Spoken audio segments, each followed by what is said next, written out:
Hey everyone, welcome back to the channel. Today, I'll show you how to install your app on multiple simulators in Xcode without the time-consuming build and run cycle. This method is quick and efficient, perfect for testing your app on different devices and screen sizes. Let's dive in. First, you need to build your app so that it's ready to be installed on different simulators. Here's how. In Xcode, select your build scheme and choose a simulator as a destination. Go to Product, Build to create the app.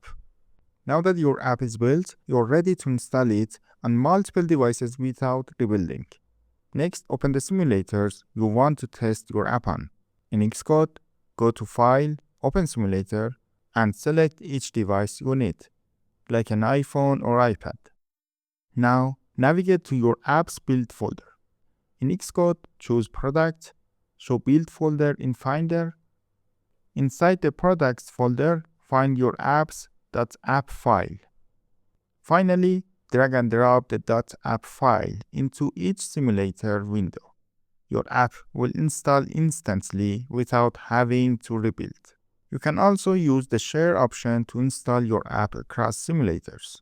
Right-click your .app file in Finder and select Share. Choose Simulator from the options, and in the Choose Simulator drop-down, select All Simulators to install the app on all open devices. Click Send, and that's it. Your app will install on every selected simulator. And there you go. With these quick steps, you can easily install your app across multiple simulators without having to rebuild every time. It's a huge time saver when testing on different devices. If this video helped you out, make sure to hit like and subscribe to the channel for more Xcode tips. And before you go, check out the suggested video on the screen for more ways to optimize your development workflow. Thanks for watching, and I'll see you next time.